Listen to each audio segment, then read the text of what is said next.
Peace and welcome to the culture here on the Black Star Network. Folks, a historic day in Washington, D.C. as President Biden officially nominates federal judge Ketanji Brown Jackson for the Supreme Court seat. We'll have the breakdown with our culture crew to get their insight on the big nomination. Also, we'll give you an update on the latest in the reparations movement with Dr. Ron Daniels.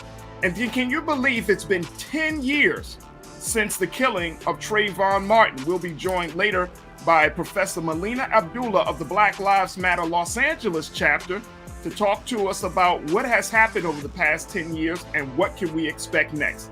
We got that and a whole lot more on today's edition of The Culture, so stay riding with us as we're coming right back to you right here on the Black Star Network. Let's go.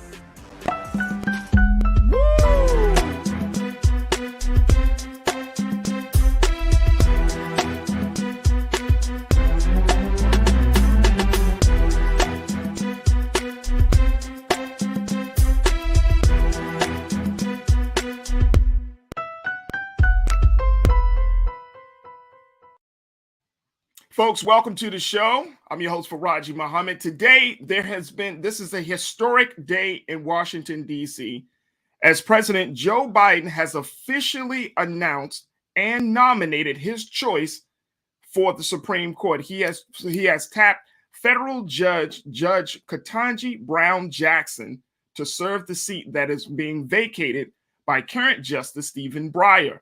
Now, Jackson is currently on the U.S. Courts of Appeals for the D.C. Circuit, and the president said that she is a proven consensus builder. Now, with this nomination, this would make Judge Jackson the first Black woman to sit on the powerful court of the Supreme Court. Now, also, she will be the sixth woman if she is confirmed to serve on the court, but she would be joined by three other already there, including the first Latina, Judge Sonia Sotomayor. I want to give you an opportunity to hear directly from President Biden's choice and hear what she has to say as she accepts today's nomination at the White House. Check this out.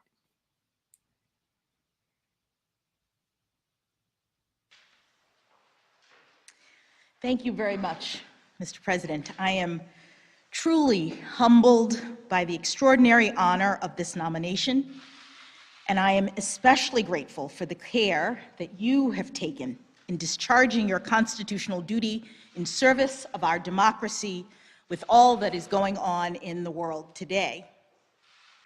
I also offer my sincerest thanks to you as well, Madam Vice President, for your invaluable role in this nomination process.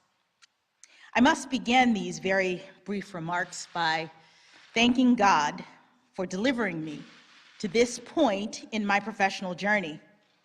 My life has been blessed beyond measure, and I do know that one can only come this far by faith. Among my many blessings, and indeed the very first, is the fact that I was born in this great country. The United States of America is the greatest beacon of hope and democracy the world has ever known. I was also blessed from my early days to have had a supportive and loving family. My mother and father, who have been married for 54 years, are at their home in Florida right now, and I know that they could not be more proud. It was my father who started me on this path when I was a child, as the president mentioned. My father made the fateful decision to transition from his job as a public high school history teacher and go to law school. Some of my earliest memories are of him sitting at the kitchen table, reading his law books. I watched him study, and he became my first professional role model.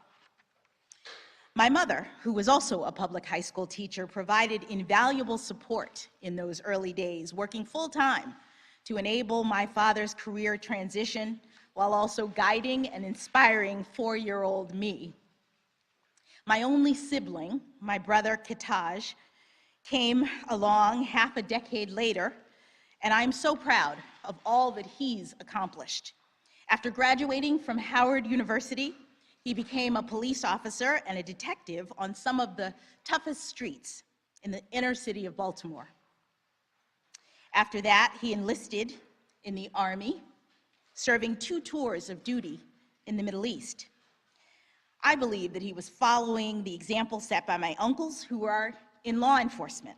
You may have read that I have one uncle who got caught up in the drug trade and received a life sentence. That is true. But law enforcement also runs in my family. In addition to my brother, I had 2 uncles who served decades as police officers, one of whom became the police chief in my hometown of Miami, Florida. I am standing here today by the grace of God as testament to the love and support that I've received from my family. I have also been blessed with many dear friends, colleagues, mentors, law clerks. I could not possibly name all of the people to whom I owe great thanks. But I must mention specifically the 3 brilliant jurists for whom I had the privilege of serving as a law clerk at the outset of my legal career. U.S. District Judge Patty Saris in Massachusetts, U.S. Court of Appeals Judge Bruce Selya in Rhode Island, and last but certainly not least, Associate Justice Stephen Breyer of the Supreme Court of the United States. Justice Breyer, in particular, not only gave me the greatest job that any young lawyer could ever hope to have, but he also exemplified every day in every way that a Supreme Court justice can perform at the highest level of skill and integrity while also being guided by civility, grace, pragmatism, and generosity of spirit.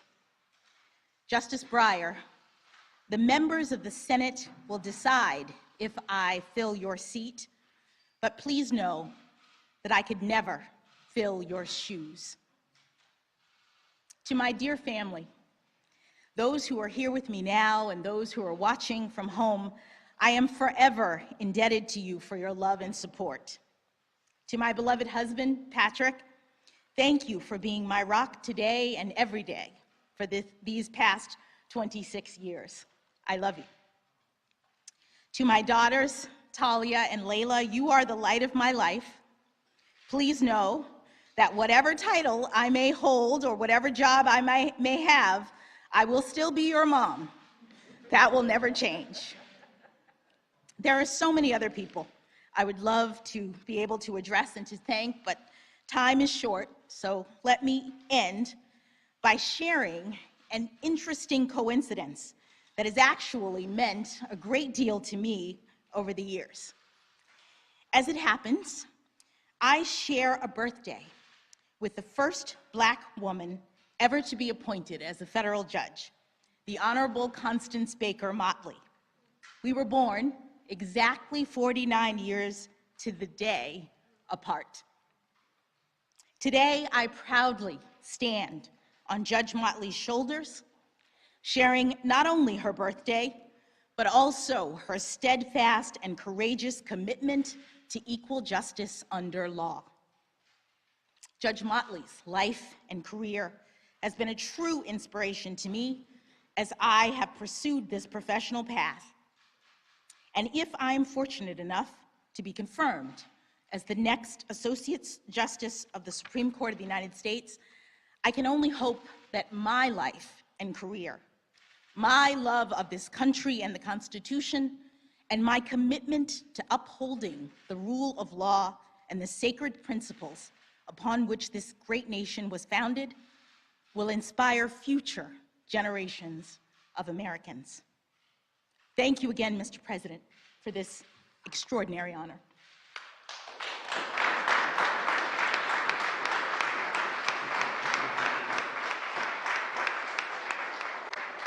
I forgot to introduce the First Lady, Dr. Jill Biden, and the second gentleman. That seems strange to say that, but the second, Douglas Emhoff. They're both here as well, so thank you. Thank you all.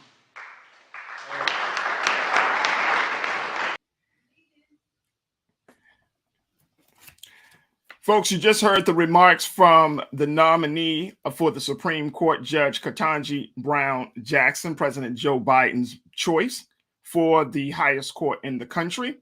Also, this is President Biden's fulfillment of his major campaign promise that he would have a Black woman sit on the Supreme Court. Speaking of Black women, let me bring the two dynamic women from our culture crew to join us in this conversation. And for this historic day, we're joined by Shaquaya McKenzie, who is an advocate and educator, and Bakari Jones.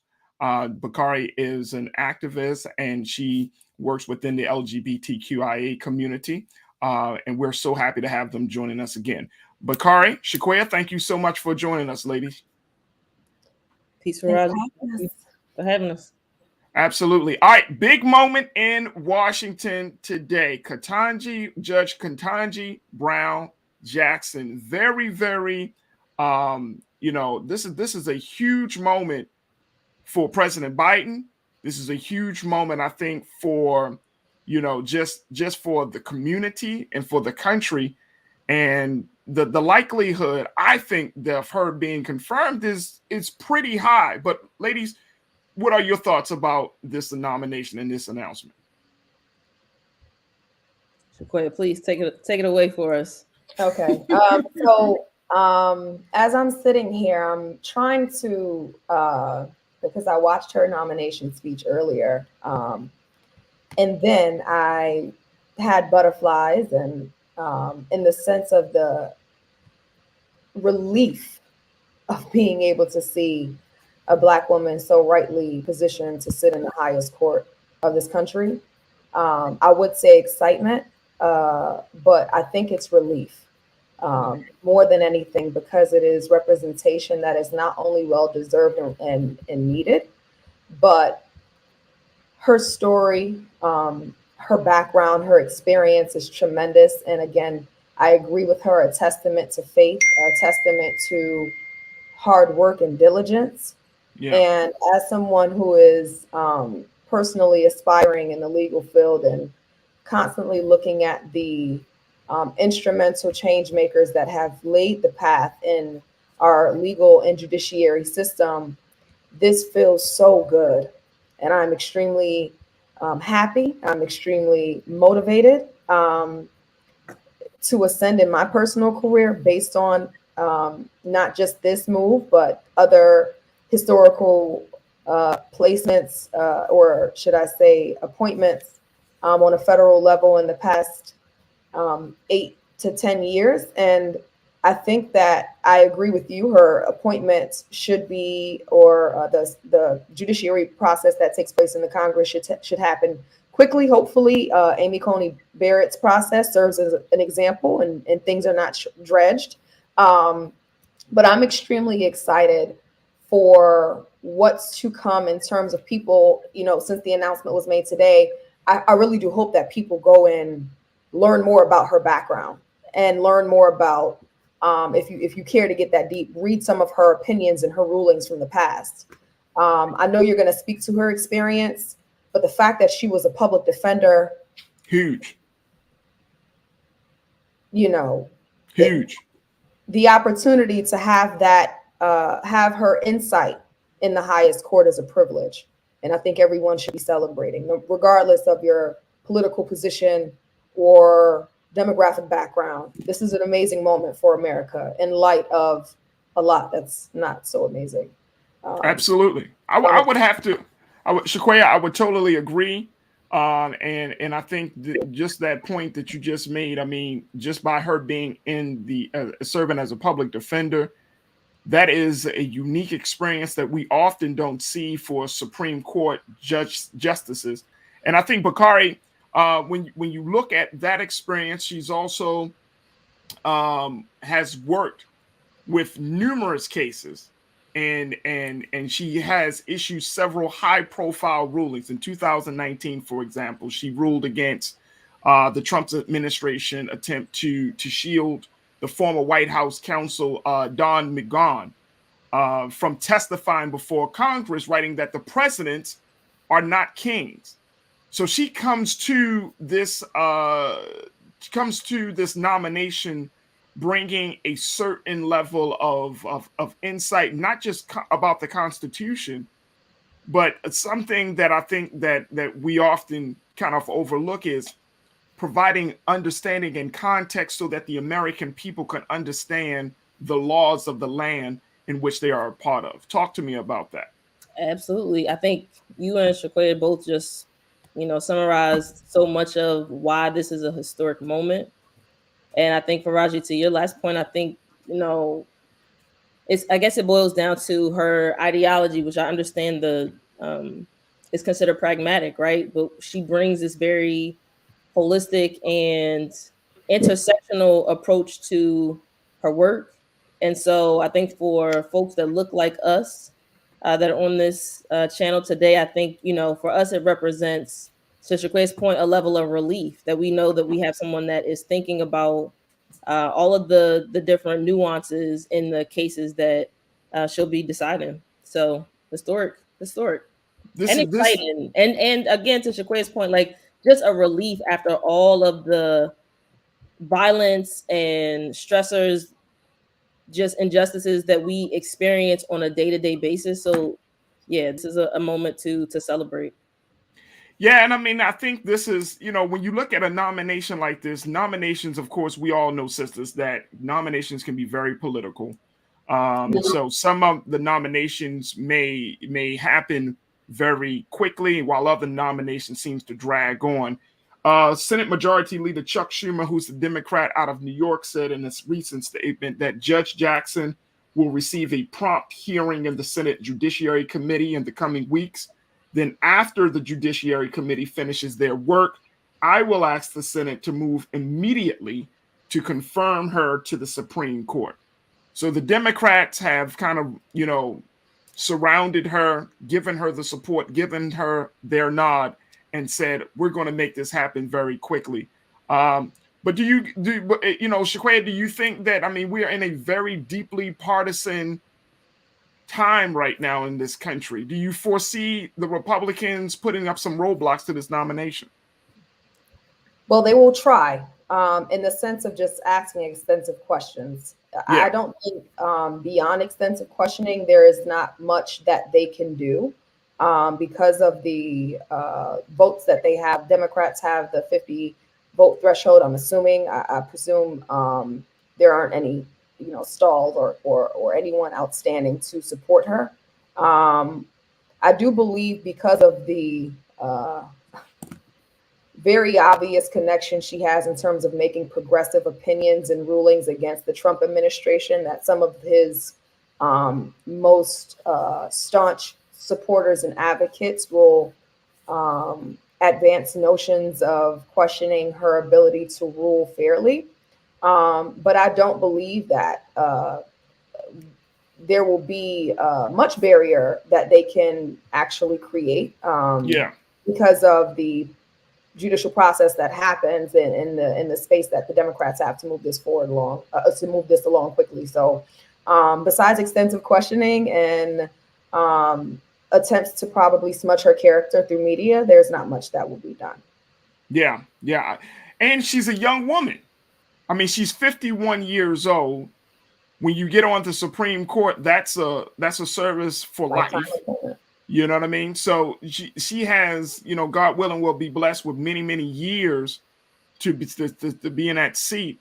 And, I think that speaks to, that longevity. I mean, Bakari, we know that Supreme Court nominations, they don't happen all the time a new president gets into the White House. But when they do happen, it's a very big deal. These are the folks that will uphold, particularly your view on a lot of those big issues, whether it's coming from reproductive rights to political issues. I mean, they are your advocates, so to speak, in the court, in the judicial system.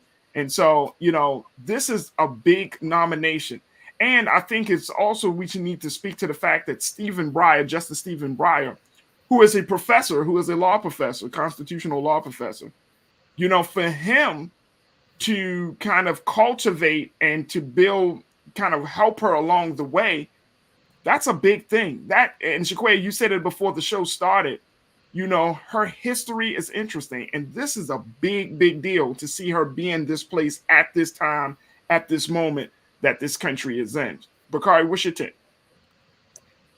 Everything you just said, Farajii. You know, my understanding is that she was Justice Breyer's clerk. You know, Yeah. so she had the opportunity to be directly under his tutelage. I've not studied law, but I have, you know, what I know about law is just the level, the deep extent to which the justices go to fully understand and comprehend these cases from so many different perspectives. So I think it's incredible. I mean, we've already, I think, acknowledged that. I think when it comes to the senators, I think to Shaquaya's point, it sounds like there's, you know, only going to be the opportunity for them to belabor this. But my understanding is that you know, that the Democrats already have the threshold, the minimum threshold needed to go ahead and get her in. Yeah. I want to say to your point. Yeah, go ahead, Shaquaya. Oh, I'm sorry, Farajii. I just want to say that we should recognize that the serendipity of this of her appointment really rests on her background and not on Joe Biden. I think this is a gift for Joe Biden, so that in the case that her background is unimpeachable, I think, as has been said or shared across the media. But to be quite frank, that she has such a solid and aggregated position with the retiring judge who's making this appointment possible, with her background varying from service in a public defender all the way up through the second highest court in the land, and having extensive experience and relationships with people across the aisle. If you identify her political background as being a Democrat, she is someone who is clearly not just indicative of her relationship in terms of having a relative relationship with the former House Speaker Paul Ryan, or GOP House Speaker Paul Ryan, but there's so much about her background that she was made for this, if you will. And this is a gift to Joe Biden to be able to fulfill his campaign promise, which honestly, without this appointment, his relationship with the Black community is so bleak right now because of unfulfilled promises. This is a gift. And I just acknowledge that. No, I think we do need to acknowledge that. And I, you know what? I like how you put it, because this is a gift that can keep on giving, right? For the Democrats, especially for the Biden-Harris administration. But you're absolutely right. I mean, this is a big campaign promise that he said at the very beginning when he was campaigning, and then he was able to deliver on it. This is a gift. My hope is that people understand the ramifications of this. You know, a lot of times, and you know, I just got to say it, we don't pay attention to these types of these moments. We don't pay attention to the nomination to the Supreme Court. We know that the Supreme Court handles big, high-profile cases. We know that they handle cases that's related to constitutional issues. But I feel like, Bakari, that people are still kind of out of touch with the importance and significance and the level of power that a judge has when they are in that seat. Absolutely. And I think part of what makes that abstract is, you know, to Shaquaya's point, is something that happens serendipitously, So it's not something that can be predicted. You know, Justice Thomas, I think, is 10 years younger than Justice Breyer. So, you know, even to your earlier point, Farajii, the odds of President Biden being able to have another opportunity within his administration is not likely, again, you know, assuming that everyone stays healthy and continues to live on and thrive and flourish. But I think that's, you know, that's part of what makes it monumental, but it's also something that makes it harder to, I think, retain a lot of times in our historical memory. Yeah. And I think that, you know, Shaquaya, by you working within the school system and you being an educator, you know, how would you teach about this moment? How would you encourage other people to see this moment as being significant and just not another government position being appointed? Well, I think what's required is really having an overview provided and talking about the role of the court system. I think oftentimes our community, the Black community specifically, in terms of our interaction with the court system, there is this, there are two things. There's fear and there's ignorance in terms of how it's interfaced and the presupposed consequences of how you interface the court system. And I know that, and I've worked with amazing history educators who've provided overview of the equal branches of the government and what the court, how the court plays a significant role in upholding and or shaping how the Constitution is actually implemented in terms of our daily life, but also, of course, in legal affairs. And I would provide an overview of the court system in terms of identifying what the Supreme Court role is all the way down through local courts. I would paint a picture, literally. I would, if this was a lesson, I would print out pictures of every Supreme Court justice, right? And I would actually span them and probably do an activity to prompt questions about, or prompt my students to question perhaps why the Supreme Court makeup has been white and male for the primary for the extensive duration of this country's history. And I would ask them about the significant political activities and events that have happened in the naming and appointment of female judges, and most specifically looking at race, at Justice Sonia Sotomayor, and now this one, and who has been elected based on what issues, and drawing correlations to the time in history of where we are as a country and the direction that we're seeking to go, so that we can see the broader picture of why this is so important, what will be affected by this decision, and what that means to them on a personal level in terms of the issues that they interface with on a daily basis and what they hope to see change. Absolutely. Absolutely. Well, sisters, we're going to see over these next couple of weeks this confirmation process take moving forward. But like I said at the very beginning of this conversation, I foresee that this is going to happen. I don't see any major roadblocks either coming from the Republicans or any other place.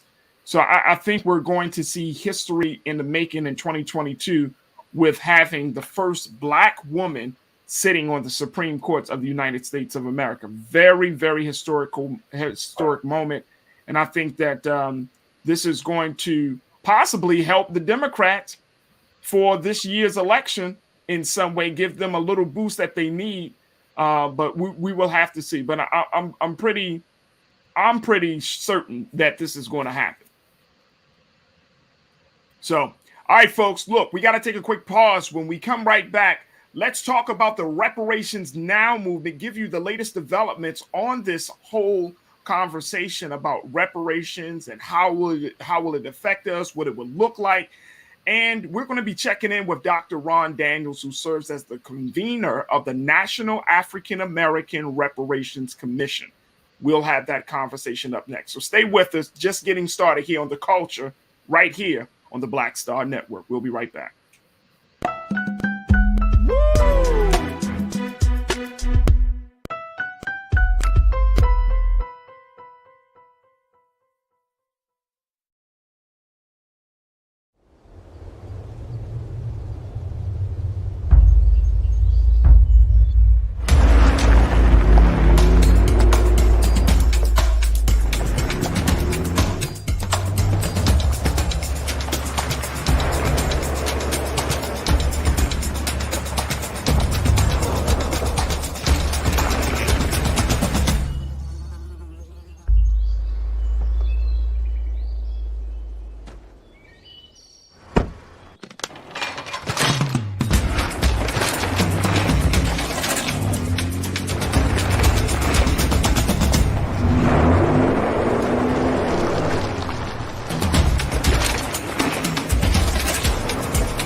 Don't you think it's time to get wealthy?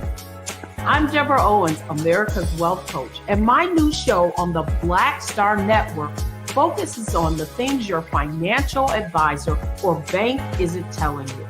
So watch Get Wealthy on the Black Star Network.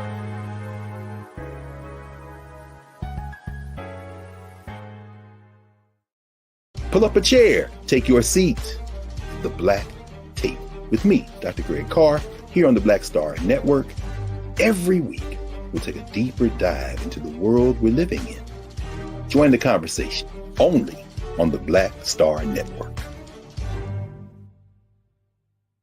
Hi, I'm Dr. Jackie Hood Martin, and I have a question for you. Ever feel as if your life is teetering and the weight and pressure of the world is consistently on your shoulders? Well, let me tell you, living a balanced life isn't easy. Join me each Tuesday on Black Star Network for A Balanced Life with Dr. Jackie.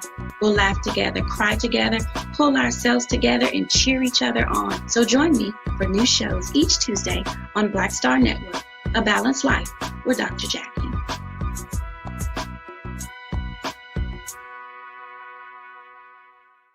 Folks, Black Star Network is here.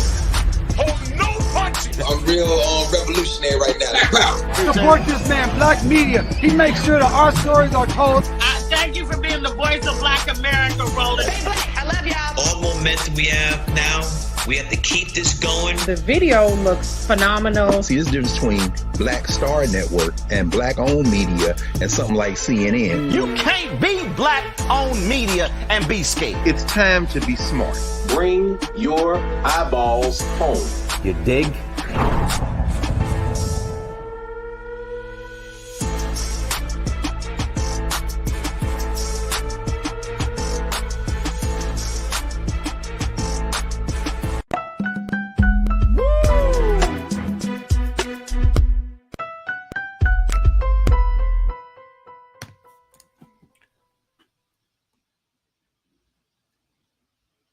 Folks, welcome back to the show. More than 3 decades later, after it was first introduced, the great historic bill HR 40 now would create a House bill that would create a commission to study reparations for Black Americans has the vote to pass, as its key champions are saying. Now, we've been talking about this issue of reparations before, but now that we're seeing some more momentum around this conversation, around this idea of repairing the damage that was done to Black people in this country. And so we wanted to bring another voice into this conversation, a voice that has been doing the work of pushing and advocating for reparations. He has served as the convener for the National African American Reparations Commission. And we are so happy to have him join us on the line today, Dr. Ron Daniels. Good evening, Doc. How are you, sir? Thank you. Dr. Daniels, I think you're on mute, dear brother. That's all right. We're going to set you up. We're going to get Dr. Daniels all set up here, folks. And of course, as we have this conversation, we want you to post your comments by posting to our YouTube page and also on our Facebook page. And of course, in a few moments, we'll be bringing in our culture crew members, Shaquaya McKenzie, Bakari Jones. Folks, I want to let you know that this has been a long time coming with HR 40. This is a bill that was initiated by the late, great Senator, House Representative John Conyers. And this bill actually came out after President Reagan had made the strides to provide reparations for Japanese Americans. And so Representative John Conyers said, well, if you're going to make an effort to repair the damage with that community, you most certainly need to make an effort to repair the damage to the Black community. 30 years. Bakari, I mean, we're kind of moving forward here. The push is still happening. But what's your take of this? After 30 years, we're starting to see some momentum with this bill still up for discussion. I think it just goes to show, that a lot of the change that we want to see is really about having long-term strategy. In this instance, I think that it seems that, it's been 30 years. And I think that one of the things Senator Jackson said is essentially that, she needed to go one by one. The folks that were organizing around this issue had to go one by one to really start to change the minds and perspectives of folks on this topic. So to me, it seems that I think the tides are turning. I think that we have too much data now, too many instances where other groups have received reparations for us to not, be a part of that conversation in the same way. Yeah, I mean, and I think that, Shaquaya, when we look at this, I'm committed to using this platform to continue to push the conversation further along about reparations, because I feel like we're still in this space of thinking of reparations as just a free check, when there is so much more that this, not just this bill, but this idea of repairing the damage to Black people. There's so much more that entails besides just getting some money from the government. Absolutely. I think it's long been refused an opportunity to prevail in a conversation meaningful to the point of the development of a commission, because according to survey, I'm not going to say this in a generalized manner. I'll try to use research to back what I'm saying, but according to surveys that have been conducted over the years, over two-thirds of African Americans or individuals of African descent believe that Black people deserve reparations. Maybe almost 18% of white people believe this. I think that the undertaking, as you just mentioned, is not the idea of a financial payback, if you will, but it's the idea of altering, changing, resetting the structures of our economic, social, political, public, housing, everything that is our society and the systems that support how individuals are able to, gain upward mobility. We've been crippled every step of the way, and therefore every part of the system needs reform.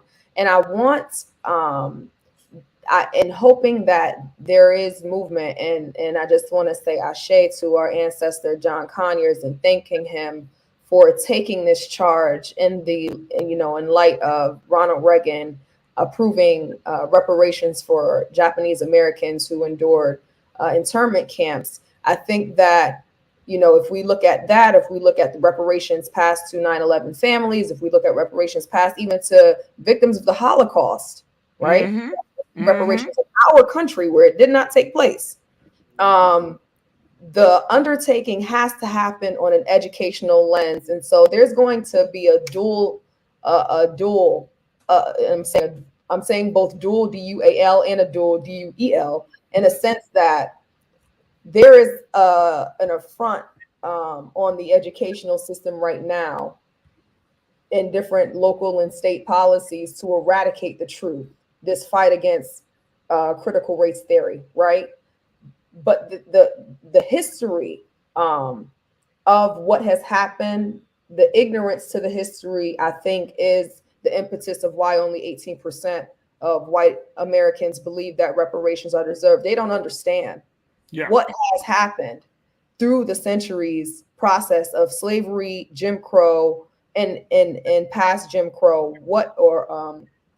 post Jim Crow era, how every aspect of American society has been structured and set to work inadvertently for African Americans. And so I think that, to your original question, what needs to happen is a huge education campaign.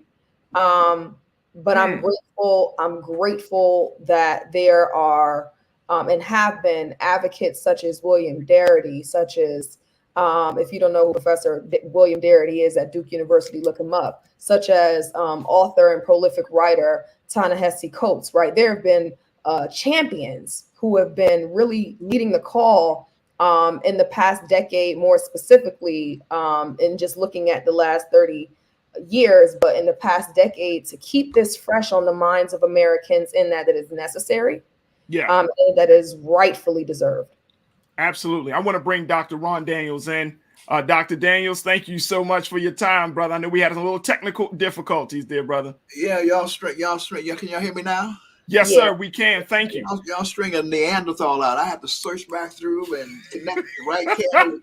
I finally figured it out because I've been doing this a while. But y'all young brothers and sisters, y'all have to take it easy on the brother up in here. But anyway, we're in, and let me just say it's an honor to be with you, and you just do such wonderful, wonderful, wonderful work on the Black Star Network. I see the advertisements all the time. I'm just so impressed with the brilliance and the commitment. And yes, HR 40 is on the move. One of the things that I wanted to quickly say is that HR 40 is no longer a study bill. It is more than a study bill. You're right. Congressman John Conyers is the legislative champion of same. But the initial HR 40 was a study bill. It was a study bill. And it was a study bill because we used it as an organizing tool.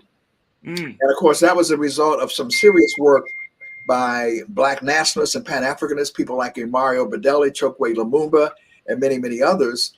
But they made a tactical decision after the Civil Liberties Act of 1988 passed and the Japanese were able to get their reparations to say, even though we know we already have the evidence, we can study it ourselves.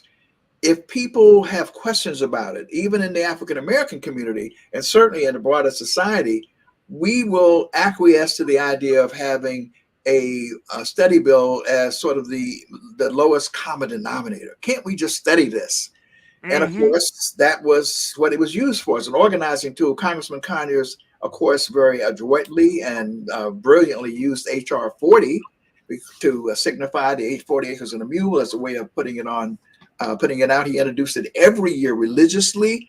And what we were able to do is to go out to some of the legacy organizations, NAACP, Urban League, faith leaders, and say, can't we as Black people just study this? Because quite frankly, one of the great efforts has been to persuade ourselves. Because number one of the injuries and damages is to our own psyche, to our own sense of self, that we would not maybe believe it's possible.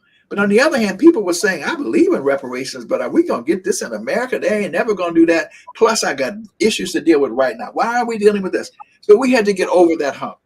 And we did through organizing.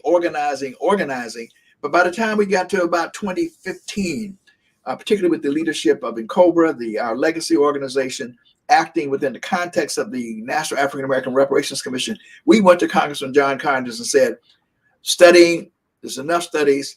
We want to change this from a study bill to a remedy bill. So if you read the bill now, it says, yes, study. It is a bill that will establish a commission to study and develop reparations proposals for African Americans. So now it ain't about if. We're going to be talking about what does it really look like. And let me just say this. This is the important piece of it all. And you cited some of the people who've been involved in it, some more than others. But certainly this is a cross-generational struggle that has produced this point in history. But the Conyers bill in its original version, not because we could not get more sponsors, but because that was not a priority, never got more than 50 votes. Today, we stand on the brink. We have now, with those who are willing to be co-sponsors, 196, and 20 people, congressional people, who say, well, I'm not going to be a co-sponsor for various other reasons, but when it comes to the floor for a vote, I will vote for it. That is 216 votes out of the 218 required. I'm a devotee of Queen Mother Moore. Many people in this audience will be familiar with who Queen Mother Moore was. She was my mentor. She's the one who took my brain. She said she was a brain surgeon. She wanted to operate on constipated minds. Mine was one of them. And thank God she did, because she liberated. I didn't even know what reparations were. But she is smiling along with many others across generations, all the way back to Cali House and beyond, because we are on the brink of getting this done. Now, the challenge is floor vote. Even if we get the floor vote, we know that it's not going to make it through the Senate. So in reality, what we're looking at is a massive effort, which we believe will be successful, to have this enacted by executive order, which means that the commission will be functioning. But that does not mean it's over. That will be a huge victory. It means the organizing must then continue in order to make sure that that commission is true to developing the kinds of proposals that will really genuinely affect repair. But it's not just there. This reparations movement is exploding all over the country, indeed exploding all over the world. Evanston, Illinois, Robin Ruth Simmons, courageous African-American sister, visionary, courageous, building on the legacy of the work of Judge Lionel Jean-Baptiste, who had been at the Durban conference. You know, she said, look, there's only one way to deal with the wealth gap, but the housing crisis we got in Evanston, we have to have reparations. And so she needed to push forward to get $10 million over 10 years. But she also wanted to say, well, let me get some help on how to do this. And so she approached the National African American Reparations Commission, and we worked with her to help make Evanston a model that can be replicated all across this country. We certified it as a model for reparations initiatives all over the country. And you will see it's exploding. San Francisco, Los Angeles, Boston, Detroit, Asheville, Providence, all across the country, municipalities are springing up, pushing for reparations in a way that we had never believed. In California, they already have a reparations commission modeled after HR 40, which is actually up and running and deliberating and debating and discussing. New York is likely to be next. New Jersey is coming after that. So my brothers and sisters and friends and your listening audience, this is an incredible moment in the history of these United States of America. It is not over. It is a point towards really a racial reckoning to finally deal with the repair, not only for enslavement, but for all of the racially exclusionary policies that are the legacy of enslavement, as documented by Dr. Claude Anderson, Black Labor, White Wealth. He lays it out right up to the current period. Dr. Daniels, I'm wondering, I got two questions. The first question is that this is an election year. Now, during the 2020 Democratic primary election, the Washington Post asked candidates if they thought the federal government should pay reparations to the descendants of enslaved people. Nearly all of the leading contenders at that time, including President Biden, said that they supported an in-depth study of the issue. And this is a big change from what we saw from President Barack Obama when he said that he did not, when he rejected the idea back in 2008.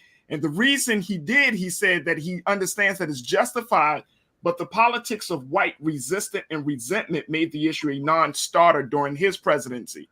What's the likelihood that this can be a part of the electoral conversation for this year, especially when we're bringing in new senators and new congresspeople? Well, it will be a part of the electoral equation because it will be done. So what's going to happen is, as Dr. John Henry Clark said, white nationalism is the enemy of black nationalism. So white nationalism, we're in one of the most dangerous periods in the history of these United States of America, when you can have a white nationalist be a policy advisor in the White House, which is what and still one more still there, Stephen Miller. Of course, Bannon was right up in the White House, and you saw what happened on January 6th, and this whole MAGA mad crowd. I mean, we're in the dying throes of this version of a racialized capitalist system, and they are so it is dangerous. So there are going to be attacks, but this will not stop it from happening. It will be enacted. And it will be enacted precisely because Black people in this country are the most reliable voters within the Democratic Party. The reason why it exploded upon the stage in the 2016 election is because candidates finally came to a reckoning and an understanding that we need to talk about reparations. And we had to tell them, stop, don't tell us what forms it should be, because then they're going to trip over themselves. You know how that happens. We said, no, just support HR 40. And almost all of them agreed to support HR 40. So I'm not worried about it as being an electoral issue. It will be an electoral issue in the sense that, in fact, it's going to be an electoral issue if it doesn't happen. The fact that it does happen will strengthen the hands of the Democratic Party moving forward as they face these vicious white nationalists who are coming, if they coming from critical race theory, they coming for everything that we stand for in terms of obliterating Black people in this country. Absolutely. Bakari, what's your question for Dr. Ron Daniels?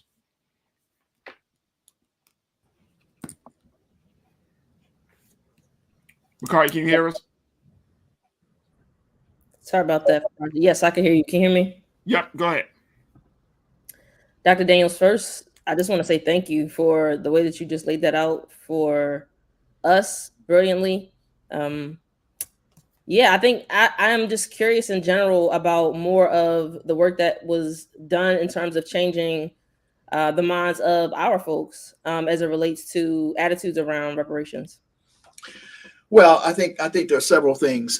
First of all, you have to stay at it. You have to be relentless in it, and you have to be smart.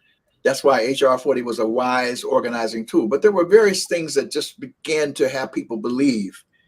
As Reverend Jesse Jackson, one of the great leaders of that era, he talks about keep hope alive. People believe that. What does that keep hope alive? Well, a hopeless people do not fight for reform or revolution. It's always on the basis of hope. So that little trite phrase that sounds trite is based on scientific evidence that when you keep hope alive, people will do almost anything. And so we had to persuade our people. That's why HR 40 was a good organizing tool. But then there were other things that happened. We had a ancestor who has just joined the realm, State Senator Bill Owens. Many people don't know about him. He was a state senator in Massachusetts. He was the first state senator to come forth and say, Massachusetts, you owe us. Well, when that happened, boom, the news came out. Massachusetts didn't win it necessarily, but it put it in the air. You had Deidre Pellman Farmer, who came out and working with a number of lawyers and so forth, who challenged corporations. You owe us. Well, eventually it was ruled that, well, you don't have standing given the nature of your American jurisprudence, but that was a big push forward in that regard. And then, of course, you had people like, and this was already referenced in this generation, Ta-Nehisi Coates. Ta-Nehisi Coates was, I didn't know who Ta-Nehisi Coates was. I know who he is now. And you know that the fruit don't fall too far from the tree because I know his father. Right. His father is Paul Coates, Black classic. Yes, but I didn't know that. But this brother did not even believe in reparations. But he did the study, and he did the study in Chicago. And by the way, his other contribution he made was to have people to understand that it's not just about enslavement, even though we're talking about the greatest Holocaust in human history in terms of the number of people who lost their lives. It is about all of those other racially exclusionary policies. He studied redlining in the city of Chicago, and he said, wow, look at what, with the complicity and overt actions of the city, happened to Black people. And so when he did that, he became a convert. And all of a sudden, I'm walking around and everybody was talking about Ta-Nehisi Coates and what he was saying. Then you have tomorrow, it's going to be the anniversary, unfortunately, of the martyrdom of Trayvon Martin. He did not die in vain. Why? Because born out of his death came Black Lives Matter, right? Yep. And Black Lives Matter, which then the broader umbrella, Movement for Black Lives, they became engaged. A new generation saying, we know y'all been involved, but we got some we with you, but we got some even deeper ideas about invest, divest. And so that was a major contribution. And then, of course, it seems to me that one of the things we have to look at is that a lot of people are not aware of is on the international front, CARICOM, the Caribbean nations, because this is a global Pan-Africanist struggle. And so the nations of CARICOM in 2014 came together, all of them. Some of them are moderate, some of them are more conservative, some of them are radical. They said, look, we are demanding of the former colonial powers, even though they are still dependent. They said, y'all created this mess. We got people who are sick from diabetes. We got people who are homeless. We have people in poverty. We are demanding reparations for Native genocide and African enslavement. Boom. Well, what did that do? All of a sudden, we said, wow, if they can do it and heads of state are demanding it, we seized upon that as an organizing tool, and we brought that right up inside the United States of America and created the National African American Reparations Commission and included in COBRA and a number of other leading activists to put forth a 10-point program as a framework for reparations to begin to push forward in that regard. And then I have to say, the public lynching. And again, I keep listening to his daughter. Daddy, you changed the whole world. That just Daddy, you changed the whole world. The public lynching of George Floyd, you know, he did not die in vain. You know, we wish he had not died. We wish he had not, but it changed the world because it was like in a way next week is going to be Bloody Sunday. Right. It's like Bloody Sunday in this era. I mean, people saw that live on television, and it just shook the entirety of not only this country and the world. So all of a sudden, you had white folks coming on board who, in Idaho, Wisconsin, in Idaho and Montana and Wyoming and rural areas, and Black Lives Matter signs all over the suburbs. So that was a moment of national inflection that began to also have people examine the nature of white supremacy in this society, and to have a president who publicly says the words out of his mouth, systemic racism, and of course he's getting attacked for it, but he's saying it, right? And he's responding in that regard. And his first executive order was on equity, saying we got to stop this now himself for equity policy. So all of these things, it seems to me, have contributed in a major, major, major way to the moment that we're in at this point in history. And finally, to have a concrete example like Evanston, do not underestimate that. When Evanston actually voted and then actually moved through a process of awarding it, then some people said, oh, it's too small. Well, yeah, it's too small. Nobody's saying the fact that it's small does not mean it's not reparations. It is reparations. That's why the federal legislation is so important, because that's where the trillions of dollars that will be there that are needed to go through places like Evanston to build out those programs. But people all over the world responded. Why? Because it said, keep hope alive, because it is alive. It is concrete. It can be done, and it is being done. So we are in one of the greatest moments in the history of African people on these hostile shores. And in our hands, it's ironic that it's in our hands, this democracy that was flawed from the very beginning, that was always intended to be a white man's, and I emphasize man's land, because it was not intended for women or at all. It is in our hands, ironically, to be those who are really going to radically change the nature of what these United States of America are. Absolutely. Dr. Ron Daniels, who serves as the convener for the National African American Reparations Commission. Folks, if you want to get more information, and again, I'm going to continue to use my platform, this platform, to continue to bring you up to date on everything that's happening in this movement this year. But if you want to get more information, check out reparationscom.org. And that is the official website for the National African American Reparations Commission. Dr. Daniels, we really appreciate you and all of those who are working with you on this very, very important issue.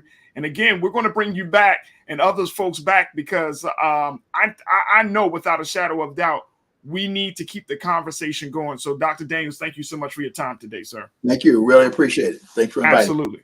Folks, we got to take a quick pause. When we come back, let's talk about what the Interior Department is doing to change the culture of names for federal lands. We'll get into that conversation. And also in the next hour, we're going to talk about 10 years after Trayvon Martin.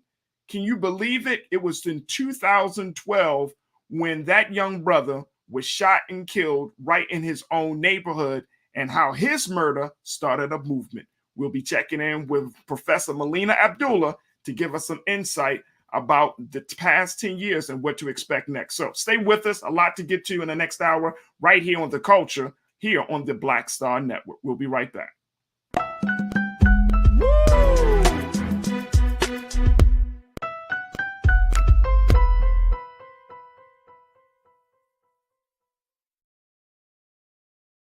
Don't you think it's time to get wealthy? I'm Deborah Owens, America's Wealth Coach, and my new show on the Black Star Network focuses on the things your financial advisor or bank isn't telling you. So watch Get Wealthy on the Black Star Network.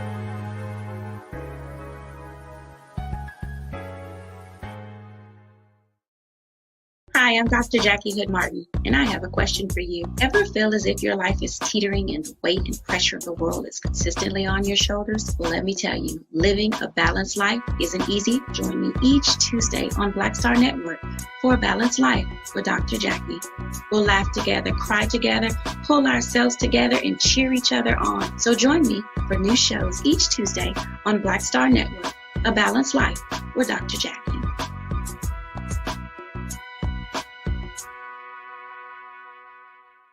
Pull up a chair, take your seat.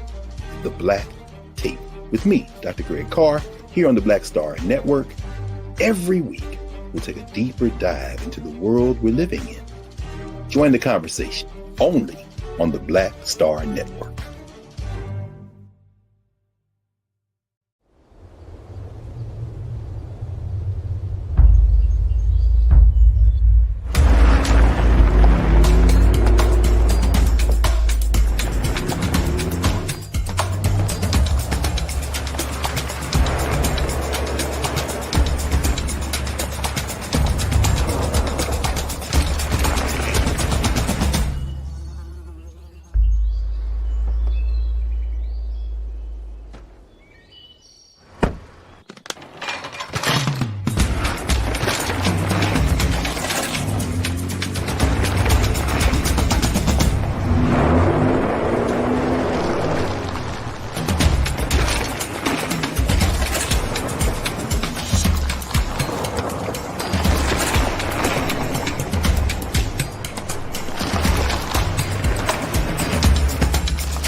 Folks, welcome to the second half of today's show. We just had some fantastic conversation with Dr. Ron Daniels of the National African American Reparations Committee and talking about some of the latest developments as the bill HR 40 is moving forward in the House and has enough votes to move forward to the next step. So we're going to continue to keep you posted on all that is happening with the reparations movement in Congress, as well as what's going on, of course, on the grassroots level. But speaking of reparations, we also have to acknowledge that there is so much diversity in this country that there are many nations and many communities that are still struggling to get their identity and, most importantly, their respect that they deserve. And one nation of people is the Native American community. The Native American community, of course, has become a small community, but they have become a very influential community, not just from a historic perspective, but most importantly, dealing with some of the big issues, everything from COVID-19 to housing discrimination and many other social issues. Well, history was made when Deb Haaland, who serves as the Interior Secretary for the Department of the Interior, when she was brought into this federal cabinet position. She is the first Native American woman to be brought into this cabinet position. And as part of her role and responsibility, she is moving forward using the Interior Department to move forward with plans to remove a very derogatory and offensive name called squaw, a term called squaw, which is a derogatory and offensive name to Native American women. She formed a task force and declared the word squaw derogatory back in November of 2021. And now the department is seeking public comments on name replacements for more than 660 geographic features that contain the word. Now, historically, the term, let me just break this down for you. This term has been used as an offensive, ethnic, racial, and sexist slur, particularly for indigenous women, according to the Interior Department. So the term originated from the Algonquian word for woman, but its meaning has been skewed for centuries by white people. So the task force, dubbed the Derogatory Geographic Names Task Force, has also moved to replace the word with SQ dash dash dash or space space space. Instead of giving that name even more power, they're just removing the last three letters of the word and saying that this name is no longer will be used in official communication. I want to bring in my culture crew, Shaquaya McKenzie, Bakari Jones, to get their take on this story, because I think it's very important with sisters that as much as we talk about what's going on with Black people, we have some conversations about the Latino community, but we don't have enough conversations, I don't think, Shaquaya, about what is going on with our Native American brothers and sisters. And people might say, well, why should we even talk about this? Because for a lot of us, me, we're part Native American. Our indigenous brothers and sisters are, in fact, our brothers and sisters. They were refuge when we were enslaved. They were also victims of enslavement. We often, as you do, Farajii, acknowledge that we are married by blood. And therefore, their struggle is our struggle, has always been our struggle. Indigenous peoples of the world, that is what we recognize in terms of those who identify as Pan-African. We recognize their struggles as our struggles. And I think that the appointment of the Interior Department Secretary, and being that she was the first Native appointment in the history of this country, was skillfully and carefully made. Yep. The decision, as Joe Biden is with the Ketanji Brown, is very mindful in knowing that the reform and address of wrongs that have been done can really, truly, and should be led by those upon it was done to. The reform needs to come from a place of experience. And I just appreciate the mindfulness in terms of us being able to span what is happening in America on all different levels in terms of acknowledging language and its importance. Yeah. I just really appreciate that she was able to get this done. I think, the momentum of sports groups acknowledging the wrongful use of slurs definitely created momentum, I'm sure, and padded an opportunity to do this and it not be met with any whatever ridiculous refute or rebuke could be made about it. But I just really appreciate the acknowledgement of the importance of language and how reconciling the wrongful use of derogatory language is being met at a federal level. Oh, I would wholeheartedly agree with you, Shaquaya. And I think that we do need to check.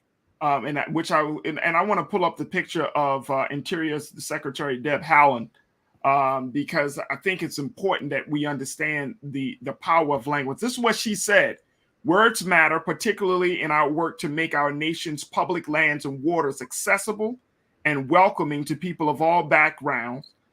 Consideration of these replacements is a big step forward in our efforts to remove derogatory terms whose expiration dates are long overdue. Words matter, particularly in our work to make our nation's public lands and waters accessible and welcoming to people of all backgrounds." Powerful statement coming from the Interior Secretary, Bakari, because I truly believe that, some people might make this, a conversation like what we've seen with the pulling down of Confederate statues.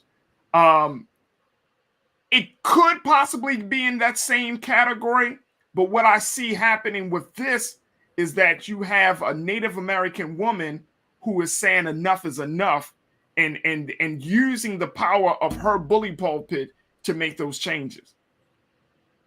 Absolutely. I think the points that you and Shaquaya made, I think, are, just completely spot on.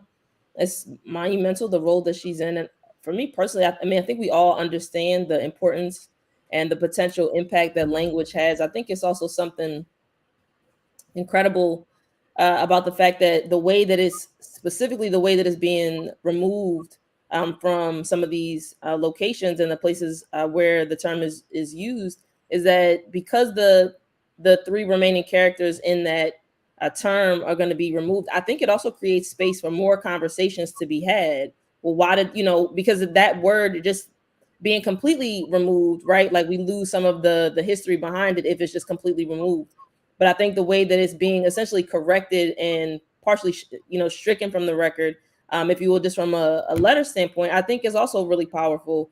And I hope is also, a space where it just continues more of that conversation.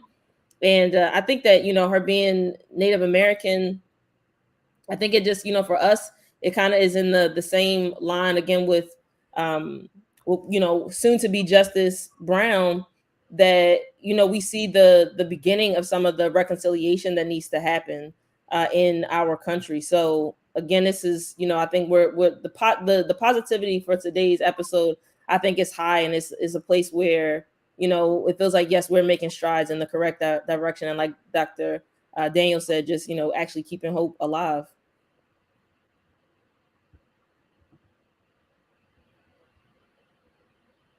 So to that point, Bakari, I love the fact that when Dr. Daniels mentioned that you really can't have any movement unless you have hope.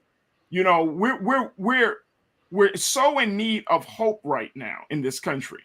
Right. And we're so in need for those who have been oppressed and afflicted by white supremacy, by the disregard of history. We need to be the ones to step up. I'm happy that the Interior Secretary is saying, I'm going to make this move. Now, this is not just a symbolic move. I mean, this is a cultural move. And now she has codified this by using this as part of her federal her duties as the Interior Secretary. And that's the type of I think that's the type of direction that we need to go into at this point. That if you have the power to make the changes for your people, and it will, bring about a change for all people, why not use that power, Shaquaya? Like, don't sit on that power. Don't be don't be afraid. Be unapologetic about making these changes. Yeah, I completely agree with you, Farajii. I think we previously in another episode spoke about the frustration that we bear when we recognize that leaders in position are not doing what we put them there to do, whether we put them there for an explicit cause or campaign, or we just expect that they would be able to identify, acknowledge, and rectify issues that concern their community. I know it was certainly a clamor call in years past about different leaders of color that we've had.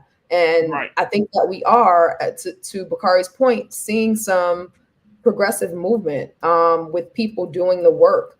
I love to acknowledge that, the address and the acknowledgement that this term came from it was a derivative term from an actual Algonquin word that meant women, but it was, of course, derogatorily used by white people. And we know the same was the case for the word that that derived from negra, the Spanish word for black, for a derogatory term used towards people of color, of African descent. And right. I think that some people may see it on its face as something minute, something small to address, in the sense that, yeah, it's a good thing, but is it really that important? And I would love to just, magnify the importance of language, in that this will change for generations to come.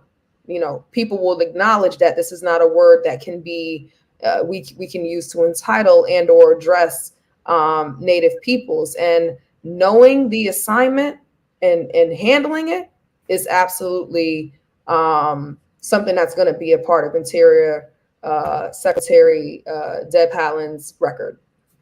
And to add to that, sisters, one of the big things is that we're really seeing an all-out attack on culture, any type of culture outside of white culture. We are really in this crazy ass moment right now where people, and let me just say that, some people just can't handle being taught about other people. And I'm blown away. I'm absolutely blown away that this is 2022. You don't want to not only talk about Black history. There's a story that some Native American lawmakers out of Kansas are calling on the resignation of an educator in Kansas for using offensive comments during a state meeting. There was this video that showed that the comments were made, and this was Representative Christina Haswood, who is a Democrat out of Lawrence, Kansas. And she said that this video of Education Commissioner Randy Watson confirms that these comments were made during a public virtual education conference last week, where the commissioner recalled talks with the family members about Indians raiding towns. And that you know, that derogatory statement offended people. It didn't teach people the full context of the history of the Native American people in the state of Kansas. And then you have this education commissioner who refuses to apologize. And I'm just blown away. Like, wait a minute, hold up. So you mean to tell me all this time you had a problem, but now you feel emboldened and empowered enough to say, oh, I don't want to talk about Black history.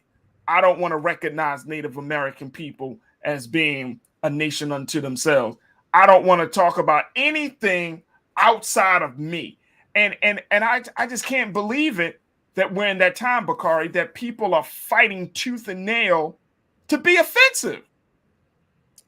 Going down with a serious fight. I think that, it's also the fact that we're living in a time where, at this point now we have multiple groups of folks who have had to fight for the removal of racial slurs. Yeah. So it's also, it's such a curious fight that we've now seen this same group of people lose repeatedly, right? I think that one of the things that makes Interior, Haaland the best person for this job is that I'm not sure that, what other demographic would have gone in and said, I want to also, replace the use of this term in the same way that these, again, building off the Japanese internment struggle, right? We want to remove the Japanese terms. We want to remove the Black slurs.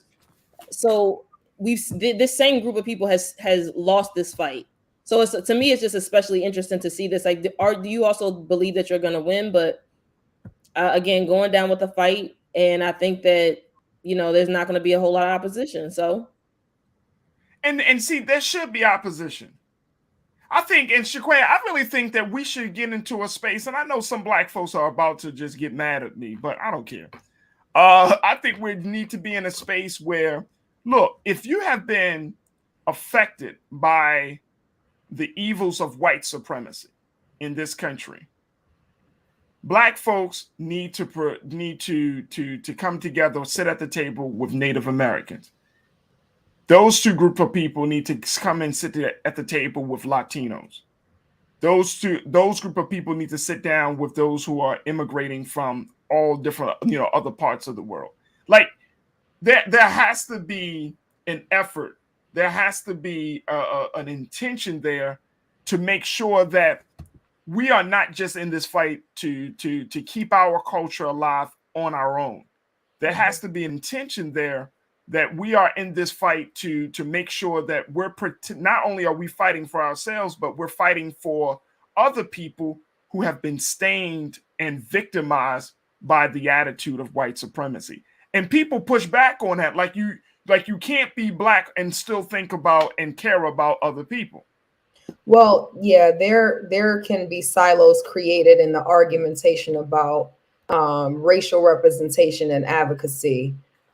We know that there are a number of named and unnamed leaders in the space of coalition and allyship building.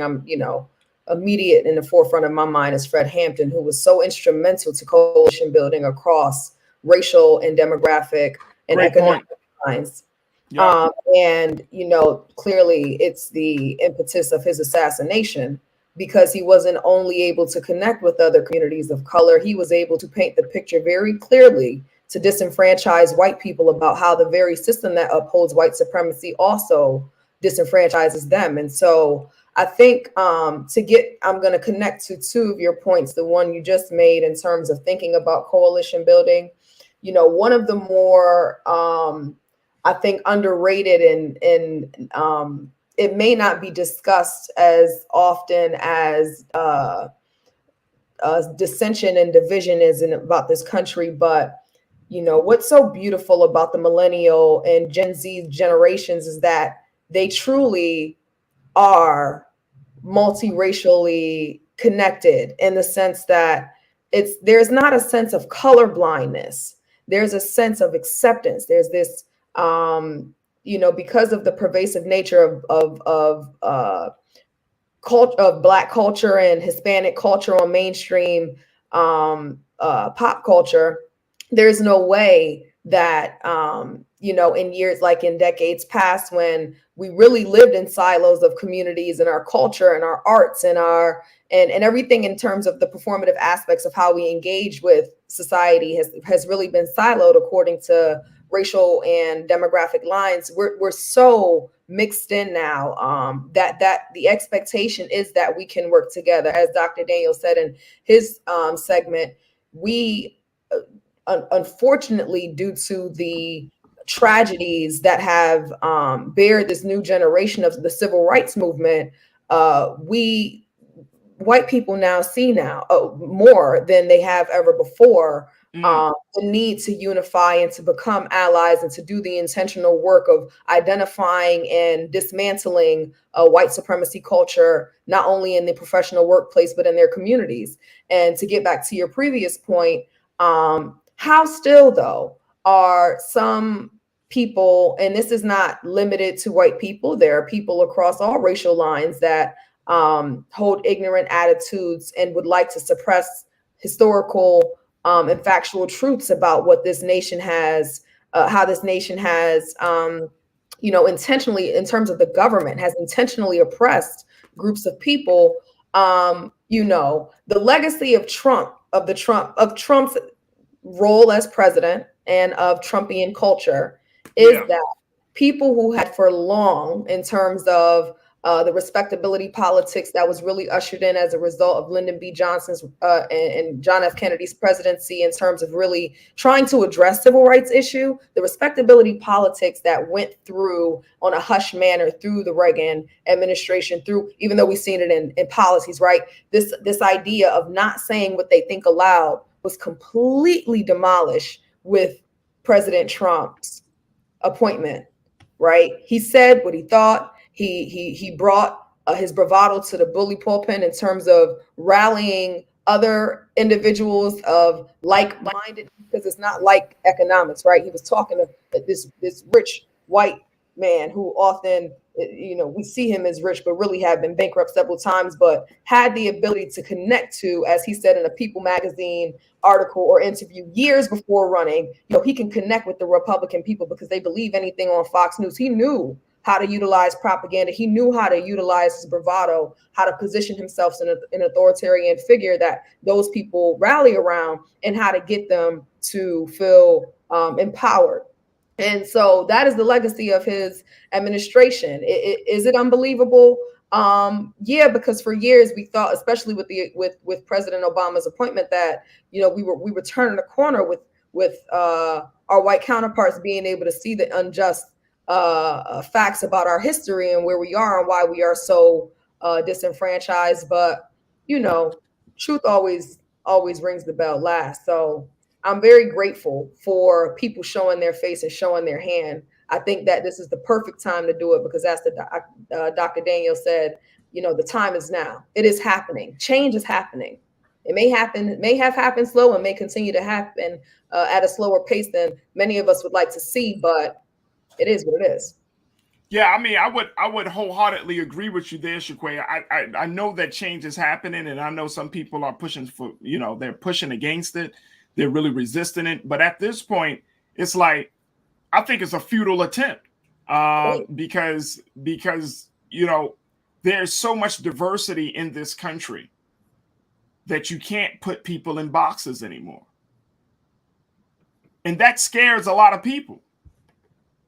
That just scares a lot of people.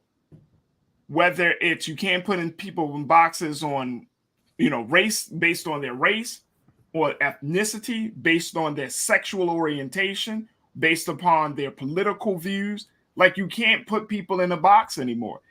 And I think that at this point, culturally, we just need to figure out how to coexist and live peacefully together. And more importantly, respect. I mean, we just got to keep blowing and sounding the trumpet that we're going to have to respect everyone for who they are, where they are from, and most importantly, to respect them for the person that how they want to represent themselves in person. And you can push back on that. You can say, oh, I'm gonna call you this, and even though you asked the person to call you that, and you're going to run up against a wall. I mean, at this point, we have to respect the Native American community. At this point, we have to, really walk in the shoes of someone else. And this requires empathy. This requires a certain level of consciousness. We got to respect people for the journey and for their history. And Black people should be on the forefront of that movement, in my opinion, Bakari, as we wrap up this conversation. But I feel like Black people needs to be at the forefront. Like, I know people say that we are not the assertive advocate for everybody, but I kind of disagree. We have undergone some of the worst treatment that human beings have ever dealt with. We have undergone a suffering that is so deep and has gotten to the fundamental level of who we are, and have yet been able to persevere. I think we have the responsibility and the opportunity to just build upon our legacy. So I think that's, one of the things that stuck out to me about this historic instance that we're witnessing is that it was back in the 60s and 70s where some earlier racial slurs were removed from, their national inclusion in our language. And so I think that just having the opportunity to build upon that and to show, to Faraji's point, I think, whether we're out in front or just standing side by side to say this is something that we've already overcome, and just to be more strategic about our movement. Absolutely. Absolutely. Sisters, we got to take another pause. When we come back, it's been 10 years. And Bakari, I know you can appreciate that because this is how we met. But it's been 10 years since the killing of Trayvon Martin. Do you remember his story? That little brother from down in Sanford, Florida, who was killed while wearing a hoodie walking to a corner store by George Zimmerman. It's been 10 years since his murder. And it's also been 10 years since the start of the Black Lives Matter movement. When we come back, we're going to check in with the co-founder of the Los Angeles chapter of Black Lives Matter. And she serves as a tenured professor at Cal State, Professor Melina Abdullah, to talk about this big moment that we're in and what can we expect next as we are still fighting for the movement for Black lives. So we'll have that conversation up next. So stay with us, folks. A lot to get to in the final 30 of The Culture right here on the Black Star Network. We'll be right back.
Hi, I'm Dr. Jackie Hood Martin, and I have a question for you. Ever feel as if your life is teetering and the weight and pressure of the world is consistently on your shoulders? Well, let me tell you, living a balanced life isn't easy. Join me each Tuesday on Black Star Network for a Balanced Life with Dr. Jackie.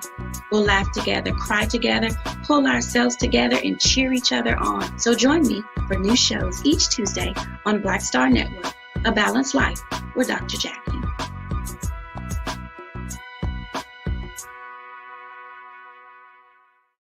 Pull up a chair, take your seat. The Black Tape with me, Dr. Greg Carr, here on the Black Star Network. Every week, we'll take a deeper dive into the world we're living in. Join the conversation only on the Black Star Network.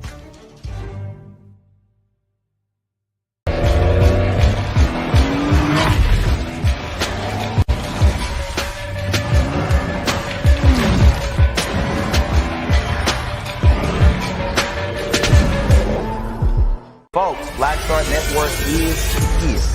Oh, no punches! I'm real revolutionary right now. Support this man, Black Media. He makes sure that our stories are told. Thank you for being the voice of Black America, Roland. Stay black. I love y'all. All momentum we have now, we have to keep this going. The video looks phenomenal. See, this difference between Black Star Network and Black-owned media and something like CNN. You can't be Black-owned media and be scared. It's time to be smart. Bring your eyeballs home. You dig?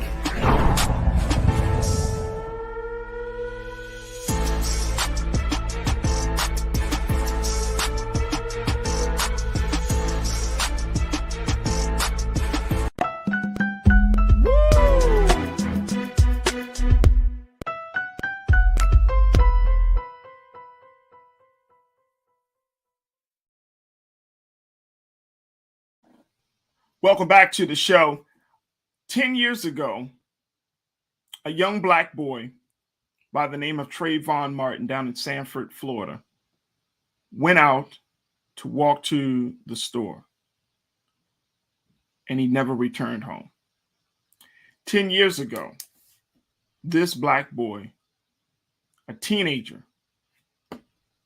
did something so simple, yet in the eyes of his killer was so egregious, which was simply being in the place that he lived that his killer thought he shouldn't be.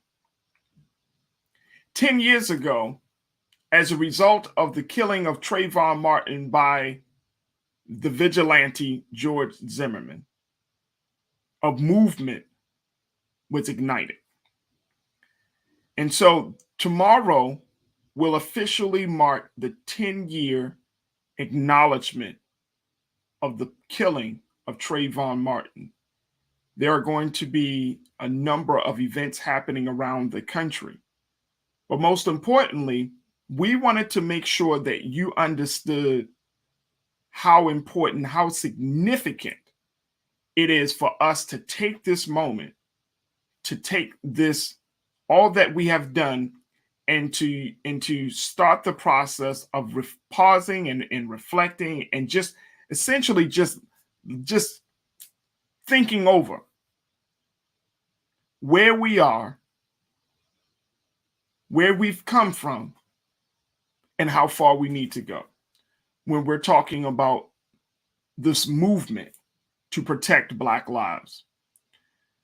I'm joined by the tenured professor from Cal State, and she's also serves as the co-founding member of the Black Lives Matter Los Angeles chapter, my dear sister, Professor Sister Melina Abdullah, to talk to us about what we can expect and what have we undergone over these past 10 years and what's next for the next 10 years. Sister Melina, thank you so much, ma'am, for being a part of this conversation today. Oh, we got you on mute. Is that you on mute? I am. That's how you know that you're old, right? Talk on mute. So, thank you for having me. Salam alaikum. Grateful. Walaikum salam. Sister Melina, again, we appreciate your time today. But I had to bring this conversation up because I know that we there's a lot of things that we could talk about, right? But I think that it is significant that we talk about the story of Trayvon Martin and how the Black Lives Matter movement was started 10 years ago. And I think it's also important for us to kind of do a what they call a wellness check. To see where our heads are, to see where our hearts and our minds are around this issue of police brutality and community vigilantism that we continue to see, especially with the recent case of Ahmaud Arbery. So I feel like we need to do this wellness check. We need to see, okay, are we making the type of progress that we need to make? Are we making the progress that Trayvon Martin and so many others who have been killed unjustly deserve? Right. So let me just uplift and acknowledge the tremendous spirit of Trayvon Martin, right? So Trayvon was not the first Black child to be killed by white supremacy or wannabe white supremacy, because it's questionable whether George Zimmerman is even white, right? His mother is Peruvian. So he might have had aspirational whiteness, but did not have all of the white privilege that he longed for, which, you know, may have been a contributing factor to how he got down and stealing the life of one of our Black children. And I really appreciate you for acknowledging his childhood, that Trayvon Martin was a child. He was absolutely Sabrina Fulton and Tracy Martin's biological son, and he was the child of the Black world, right? And I'm looking at his face, and I'm thinking about the words that were spoken by then President Barack Obama, who said, if I had a son, he would look like Trayvon. And he said that hypothetically. And I remember getting word of Trayvon's murder and seeing that shiny face and seeing the face of my own son, who's actually behind me here, right? My son, Amen. And it wasn't a hypothetical for me that when I saw Trayvon's face, he reminded me of my then 2-year-old Amen, who had the same shiny brown skin, the same dancing eyes, the same joy and excitement and a little bit of mischief mixed in. And that comprises like the soul of so many Black boys. And for this wannabe white man to have the audacity to stalk and attack and then steal the life, murder our Black child, caused us to step into movement. And I agree with everything you said, with one addition, that Black Lives Matter, we were born 8.5 years ago, the day that Zimmerman was acquitted in the murder of Trayvon Martin. You're right. Yep. Thank you. But the movement was begun 10 years ago. And so I absolutely want to lift up the incredible work, the fearless and courageous advocacy of Trayvon's family. What must it mean for a mother like Sabrina and a father like Tracy to, in the midst of their mourning, demand justice? And I also want to lift up the tremendous power of Black students, because this murder happened in Florida. If you remember, most of us did not know Trayvon's name in February of 2012. We learned Trayvon's name in the months to come because students at Florida A&M University stepped up, because students at universities all around the region stepped up and were demanding, they had to demand the arrest of George Zimmerman. And I think what we were most outraged by, or one of the things we were most outraged by, was not just the actions of George Zimmerman, but how the entire state protected his white supremacy. So when we talk about state-sanctioned violence, we're not only talking about murders at the hands of police, we're talking about how police and courts and every single part of what Dr. Yusef Salaam calls the criminal system of injustice doubles down and backs white supremacy and puts targets on the backs of Black people. No, I would wholeheartedly agree, Sister Melina, because I think that, and I'm glad that you made that correction. And, you know, one is, I remember being in Chicago, and I want to bring my culture crew members, Bakari Jones and Shaquaya McKenzie, back into this. And I was in Chicago with Bakari. And we were in Chicago convening to start an organization that is now called Black Youth Project 100. And it was 100 of us from around the country. And it was during the weekend. I think George Zimmerman's hearing or trial was during the weekend, and the verdict about him being not guilty happened on a Saturday evening. That's right. And 100 young Black leaders in Chicago said, this can't be happening. And it was out of that moment that Black Youth Project 100 was born. But it was also in that moment, Sister Melina, that, I mean, I didn't have any children then. I have an 8-year-old now. I have an 8-year-old son and a 2-year-old daughter.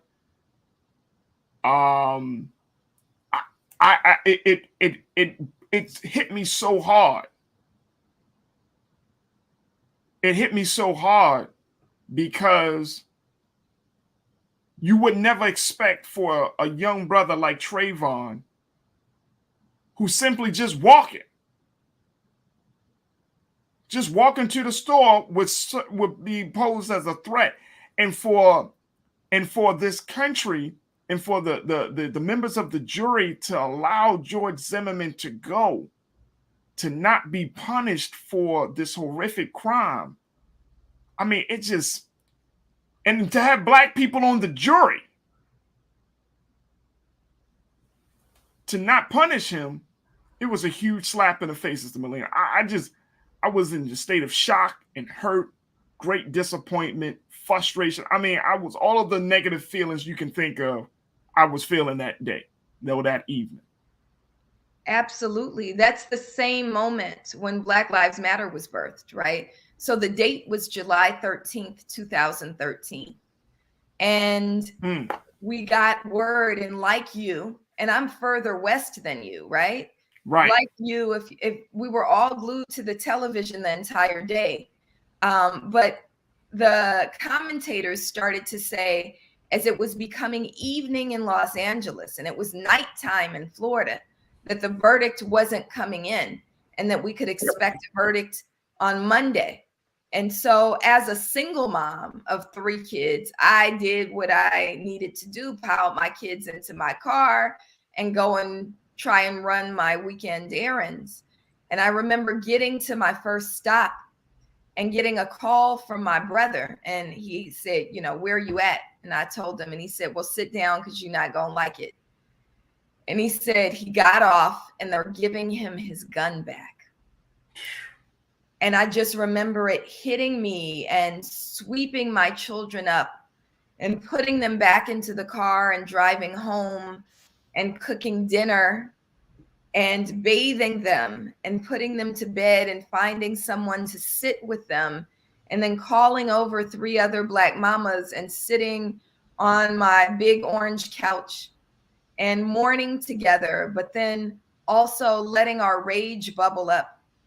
And we went out into the streets that night, and there were already probably 1,000 people in Los Angeles, Leimert Park, which we call Africa Town, right? Right. And it's where we go. When something goes down, that's where we go. And I remember being in that space with these other Black mamas and having the power of the bullhorn. And I always tell like emerging organizers, the first investment you make is in a bullhorn, right? And having the bullhorn after having kind of grieved collectively in the park, and this young sister saying, I don't want to be in this park. And she said, I want to march. And I grabbed the bullhorn and said, so we gonna march. And, you know, 1,000 of us poured into the streets and began to march and began to engage in the way that Black Lives Matter engages in, which is shutting stuff down. I won't cuss on your show, but you know I like to cuss a lot. Go ahead. You can say whatever. They can shut shit down. We like to shut shit down. In fact, that's a whole ass chant, right? Right. Shut it down. We shut shit down, right? Right. And so we believe in shutting down sites of white supremacy. So we marched north up Crenshaw till we dead ended into Wilshire, where the white folks live, right? And made sure that in the name of Trayvon Martin, that they didn't get to have peace, right? That old chant, no justice, no peace, we added to it, right? If we can't get no justice and you can't get no peace, right? And we did that for days. And by the third day, we were convened by my dear sister and co-founder of Black Lives Matter, Patrice Cullors, who'd been in conversation with Alicia Garza about the need to build a movement, not a moment. And I know that we're both in a position where we remember names that came before Trayvon's, right? We remember Oscar Grant and Sean Bell and Amadou Diallo and Devin Brown, and I keep going. And Trayvon Martin, it was his spirit who said that we'll continue to call individual names, but the entire criminal system of injustice, this entire country, which is founded on white supremacy, will not just be reformed, it will transform, because the people will make it so. And so that's what we did. And so again, we are grateful for the spirit. We're grateful for his family. We're grateful for all of the students who kicked it off 10 years ago, and grateful for the global Black community that caught on 8.5 years ago.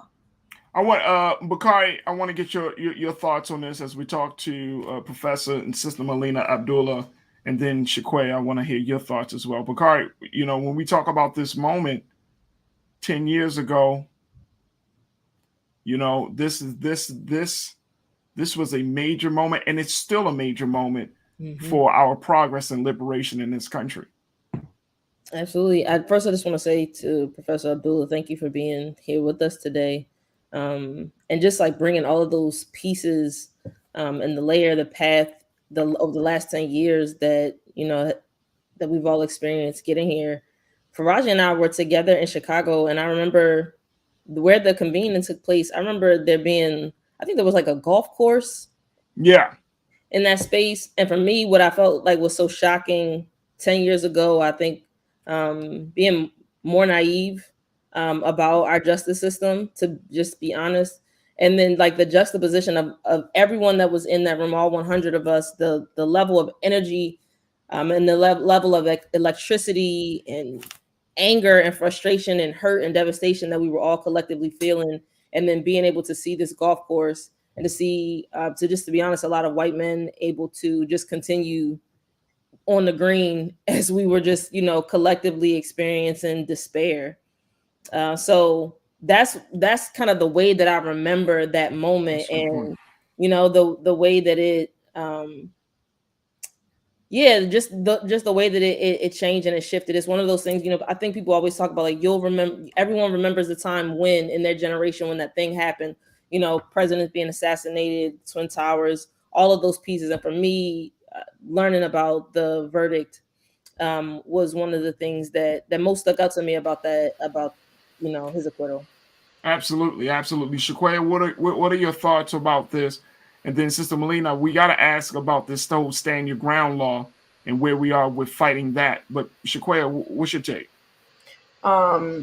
Just as you all recall, the very moment of the acquittal, I had been a year and a half fresh into my membership of Delta Sigma Theta Sorority Incorporated. Shout out to my sorors. And I was at our national convention. I was representing as the chapter president from Morgan State, Alpha Gamma chapter. And I remember being so engaged, so excited about being a part of this grand 100-year legacy, because it was our 100th year, our millennial celebration in the convention, and having felt this privilege of being able to associate myself with women who were staunch advocates of what the African American community deserved and rightfully so fought for 100 years. And I remember that it was time to break from convening, from a session. And I had been glued to my phone waiting for the outcome of the trial. And I remember, just as you did, Professor Abdullah, that we didn't think we were going to get a conviction that night. We didn't think we were going to get a sentencing. We didn't know what would happen. I just stayed glued to my phone. And I remember walking to the restaurant with my line sister and watching the case as it played out and hearing a collective aghast in the streets of Washington, D.C. I heard everybody, every person of color that was outside screamed, cried, shouted. They couldn't believe it. I couldn't believe it. I was numb. Yeah. I was so numb and so upset that it was very hard for me to find focus in the convention in terms of talking about Delta business. My thought immediately was, what was I going to do as a student leader at Morgan State University, and following the lead of what was happening down at FAMU and rallying the call around the injustice, not just of this situation and of the laws that made the exoneration possible, but the collective reorganizing, the collective spirit of the civil rights movement that in the time of, what immediately came to my mind, honestly, was that I always studied and held with a high view the pain that was felt when Emmett Till was killed, the courage of his mother to lead the call and raising awareness around how white supremacy had killed her son. And Serena Fulton had not yet emerged, and Tracy Martin had not. They had emerged as leaders of this movement, but I think at the time felt more empathy and didn't necessarily cast them as so. But I remember feeling like history repeats itself. Absolutely. And this is the very thing my generation needed, to recognize that we still are living in the breath and have to continue what was not able to be finished with the assassination of our leaders in the civil rights movements of the 60s and 70s, and how we, had been doing work, but how the work needed to be done on a more vocal magnitude. And I was really angry, upset, but I was more than anything, I was motivated. I just knew that I had to do something. And that's what led me to becoming more further involved in activism in Baltimore City. And I proudly say that I think that for my generation, just as it was for the generations of the civil rights movement, we never wanted to see an Emmett Till. We never thought we would see a Trayvon Martin. We never, Barack Obama was president. I mean, we were riding the high. Right. Yep. And Shaquay, I want to stop you just right there, because Sister Melina, I want to get to that quick point that we were in Trayvon Martin and the origin of the Black Lives Matter movement shook us from the comfortable space that the election of President Obama put us in.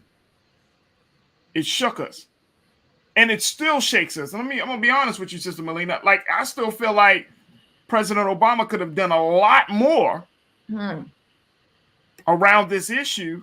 I know he had, the Attorney General Eric Holder to do some things, but I just felt like a lot of this came under his time in office, and I just like, when we look at the Stand Your Ground law, which was really the basis of this confrontation between Zimmerman and Trayvon, that a lot more could have been done. So what, when we look at this thing from a big picture perspective, what do we need to do? How do we push this thing forward? Because 10 years have passed, we're still seeing cases like this happen, and yet, you got Stand Your Ground laws in almost every state in this damn country. And it just seems like we're still not making the type of forward progress that we need to make with this case. So I had to put myself on mute because I was making too many amens and uhs as Shaquay and Bakari were speaking. Thank you both for all of your work and for the beautiful way in which you encapsulated this moment. Of course, you as well, Brother Farajii. And I think that you're lifting up kind of what's required of us in the years to come, right? What's required of us is that we step fully into movement, that we think about non-reformist reforms like ending stand your ground laws. Stand your ground laws have led to an increase in murders between 11 and 33%. So states that have stand your ground laws, when you compare before they passed stand your ground laws to after, the increase in murder has gone up between 11 and 33% in those states. So it's really important to understand that stand your ground laws are used as a tool to allow for the murder, especially of Black people, at white hands. There's other non-reformist reforms that we have to push. We have to end no-knock warrants in the name of Amir Locke and Breonna Taylor. We have to end qualified immunity. So the year after George Zimmerman was acquitted, my cousin's son, Andrew Joseph III, was killed in Tampa, Florida, as a result of police. And 8.5 years later, so this happened in beginning of February of 2014, 8.5 years later, or a little over 8 years later, they still haven't even gotten a day in court. So we absolutely have to end qualified immunity. Black Lives Matter, we're making this our campaign of the year. We have a signature gathering that we're doing. So we want everybody to sign at blacklivesmatter.com/EQI, blacklivesmatter.com/EQI for end qualified immunity. But beyond these non-reformist reforms, we also have to double down on movement work, right? So we made headway, we made progress. We saw major convictions, like convictions in the murder of George Floyd and Daunte Wright, although she didn't get nearly enough time. If he were a dog, she would have gotten more time. I'm talking about Potter, right? We saw convictions in the murder of Ahmaud Arbery. We see police being fired. We see the passage of bills like the Kenneth Ross Jr. Police Decertification Act, which we fought for here in California, which prohibits police who kill people from jumping from the department that they were fired from to another department. So they can't get certificates to be police in other departments. We saw that, but we have to transform the world. So what Trayvon Martin demands of us is that we transform the world, that we think critically and build towards a public safety system that's rooted in strong Black community, not police who were built and created to put targets on the backs of our people. That is absolutely pivotal, Sister Melina. That is so pivotal. And I think that a lot of times we look at these situations and these incidences and try to approach it from an isolated space rather than collective and movement oriented approach. And I'm a huge advocate that people need to get involved in some way, shape, or form. You put out there blacklivesmatter.com EQI. If people are becoming more and more conscious, which I truly believe is happening right now, not just Black people, I think white people, our Latino brothers and sisters, Native Americans, the Asian community. But if people are becoming more conscious, there's a duty that the conscious man and the conscious woman has. And when injustice is happening each and every day, there is an absolute duty. We do not have the liberty to sit on the sidelines and to watch and to just comment on a social media post or to like a Twitter post. We have a duty to get involved, to engage our minds, bodies, and spirits in this movement. And I think, Sister Melina, that is one of the big things that I took from that moment 10 years ago, that nothing is going to change unless we get involved. Absolutely. Absolutely. What y'all did in Chicago with the birth of BYP 100 changed the world. What we did with the birth of Black Lives Matter changed the world and is changing the world. It's helping us heed, again, you're in my head, I call it a sacred duty. heed our sacred duty to do this work of transforming the world into one which is fit for the inhabitants of our children and our future generations, which honors and reveres our ancestors. We're still in Black History Month, right? Don't say the name Mama Harriet Tubman if you're not willing to struggle for justice, right? And so we have to consistently do the work. And we also recognize that backlash is real, that, you know, as we struggle to transform the world, white supremacy wants to dig its heels in, and it engages in ways that are harmful to movement. We have to overpower that. And we have to be very thoughtful and clear and courageously disciplined in building and doing the work that our people demand. Absolutely. Absolutely. Sister Melina, I thank you again for your time with us this evening, and sharing your thoughts and providing your insight and context on this magnificent, this monumental moment, rather. And I thank you so much for the work that you're doing. And, you know, we'll sure enough have you back on, because we want to learn more about the work of Black Lives Matter and how we move forward in the great struggle to protect Black people across this country. Sister Melina Abdullah, thank you so much for joining us here on The Culture on the Black Star Network. Thank you so much. Absolutely. To my culture crew, Shaquaya, and Bakari, excuse me. Hey, we got a hybrid identity, Bakari. Right, here we go. It's got a hybrid identity. I like that. I thank you so much, sisters, for joining us as always for our Friday night panel. Truly, truly appreciate both of you. Thank you so much. And God willing, we'll see each other next week. Inshallah. Thank you, Farajii.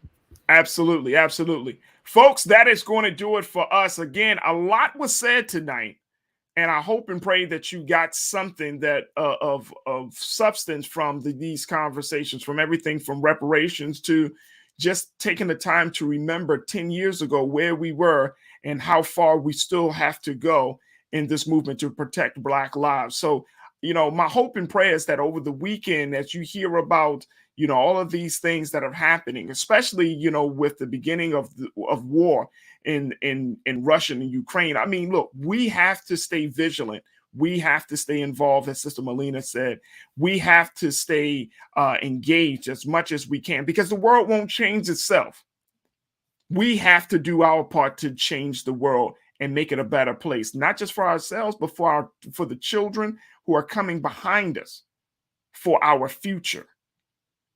We have to do our part today so they don't have to carry that great burden tomorrow. On behalf of my fantastic production team, I want to thank each and every one of you for being for joining us. I want to thank my culture crew all week. We've been having phenomenal conversations. They've been providing great insights, so we thank them. And I thank you for your continued support. But we still need your support. Yes, we need your viewership. Share all of our videos, whether it's The Culture, whether it's A Balanced Life with Dr. Jackie, whether it's The Black Table with Dr. Carr, or Get Wealthy with my sister Deborah Owens, or Roland Martin Unfiltered. Share every program on the Black Star Network to show people that Black-owned media is here and we're here to stay. But we also need your support. So make sure you download Black Star Network. It's free. It can be downloaded on your phone, your tablet, or your television. And most importantly, give something to continue to be the fuel for this movement of Black-owned media. You can support the Black Star Network at our website at blackstarnetwork.com. You can give at Cash App, Venmo, PayPal, and Zelle. And of course, we want you to give as much as you can, but be a regular donor for Black Star Network and a regular donor and supporter of Black-owned media. As always, never be afraid to challenge what's wrong, stand for what's right while being yourself in the process. God willing, we'll talk on Monday for another exciting, informative, and insightful edition of The Culture right here on Black-owned media, the Black Star Network. I'm your host, Farajii Muhammad. Thank you so much for tuning in, and stay tuned at the 6 o'clock hour for my big brother, Roland Martin Unfiltered. Talk to you on Monday, God willing. Peace.